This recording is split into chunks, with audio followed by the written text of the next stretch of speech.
Hoje você entenderá como foi possível modificar as condições de um grupo de adolescentes autores de atos infracionais por meio de procedimentos experimentalmente verificáveis. A situação envolvia basicamente uma população de adolescentes organizados em gangues que brigavam entre si e praticavam delitos como furtos e vandalismos. Isso passou a ocorrer com tanta frequência em um bairro de uma cidade dos Estados Unidos que as autoridades locais se mobilizaram para providenciar psicólogos, assistentes sociais e professores para tentar dar um jeito na situação. Mas a coisa se mostrou muito mais difícil do que parecia e o problema só se agravava já que as gangues se revelaram cada vez mais violentas e territorialistas. E durante vários anos da década de 1960, esses profissionais tentaram convencer os adolescentes a parar com essas práticas indesejáveis, mas foram todos ignorados. Ocorreu até de alguns profissionais serem expulsos do território desses grupos após serem agredidos fisicamente. E aí ficou evidente que essas tentativas de convencê-los por meio de conselhos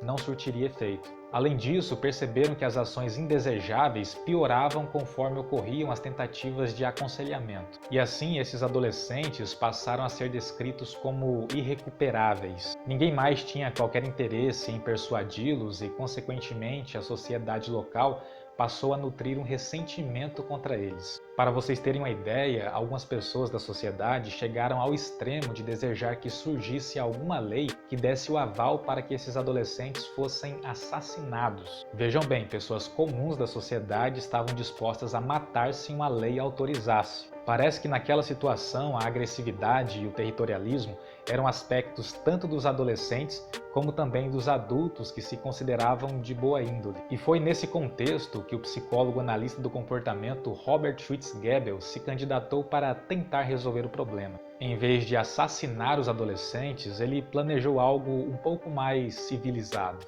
Ele sabia que não adiantava tentar convencê-los por meio do diálogo direto e por isso criou um protocolo de ação com técnicas básicas de manejo comportamental. O passo a passo que Schütz-Goebbels utilizou foi o seguinte. Primeiramente, ele alugou uma casa no território das gangues e montou nela um pequeno escritório. E começou a frequentar as ruas para observar com calma como os adolescentes interagiam. Depois passou a fazer caminhadas na rua para ser visto pelos adolescentes e gradativamente começou a andar mais próximo de onde as gangues ficavam, até que começou a cumprimentá-los. Por um tempo ele apenas os cumprimentava e isso tinha por finalidade fazer com que os adolescentes se habituassem à sua presença e não o vissem como uma ameaça. Mas apenas depois de um período longo de observações é que ele ficou pronto para uma aproximação direta. O Schütz-Goebbels precisou ser bastante cauteloso nesse momento para não espantá-los, até que finalmente ele se aproximou de uma gangue para informar que estava fazendo um estudo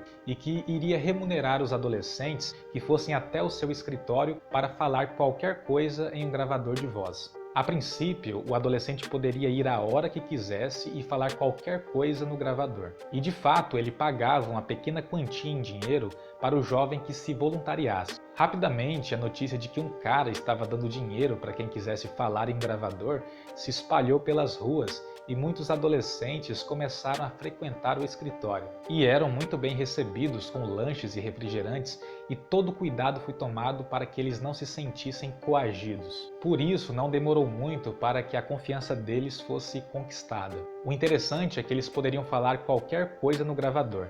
E de fato, no início, muitos diziam coisas sem sentido, como uma espécie de sacanagem, mas com o tempo eles começaram a falar sobre a própria vida. Foi aí que o Schütz-Goebbels viu que era o momento de dar o próximo passo. Ele começou a estabelecer horários e dias específicos para que cada um fosse lá para ter a oportunidade de falar no gravador. A partir desse ponto, o pagamento que os adolescentes recebiam foi gradativamente reduzido até ser retirado totalmente. E as únicas recompensas disponíveis eram o lanche e a oportunidade de falar o que quisessem. O fato é que aqueles jovens gostaram tanto da oportunidade de falar qualquer coisa sem serem julgados que passaram a frequentar assiduamente o escritório. E aí o próximo passo no procedimento já poderia ser dado. Schütz-Goebbels passou a se inserir na situação para trocar de lugar com o gravador. Agora os adolescentes falavam sobre sobre a própria vida diretamente para o psicólogo. E nesse ponto, o lanche foi retirado e o único reforçador agora era a oportunidade de conversar com o Schwitzgebel, que começou a abordar vários tópicos como a interação familiar. E aí, mais um passo já poderia ser dado. Esses adolescentes precisavam desenvolver habilidades que possibilitassem a eles uma interação social mais favorável. E para isso foram introduzidas atividades como um cursinho de eletrônica para que aprendessem a consertar rádios e televisões, e também atividades recreativas, mas nada disso foi colocado como obrigatório. O segredo é que tais atividades foram propostas apenas quando os adolescentes estavam propensos a aceitá-las, nem antes e nem depois, somente no momento propício. Reparem que a princípio ele utilizou consequências reforçadoras como dinheiro, lanches e a oportunidade de falar em um gravador, e no momento certo fez a substituição por outros reforçadores, como por exemplo a audiência não punitiva feita por ele mesmo quando a presença dele substituiu o gravador. E ele também indiretamente se estabeleceu como uma figura de autoridade quando no momento oportuno introduziu regras para que o seu escritório fosse visitado. E por fim deixou disponível a oportunidade de fazer um cursinho profissionalizante e de participar de atividades recreativas. E os adolescentes naturalmente se sentiram inclinados a aceitar. Schwitzgebel não precisou assassinar ninguém e nem fazer discursos bonitos, ele usou apenas a ciência. Isso quer dizer que toda a estratégia dele se baseou em procedimentos experimentalmente desenvolvidos em pesquisas dotadas de fidedignidade e replicabilidade. Ele programou modificações nas condições estimuladoras em um processo de aproximações sucessivas, substituindo as consequências reforçadoras e introduzindo condições no momento correto. Usando conceitos básicos de análise do comportamento, ele criou um contexto propício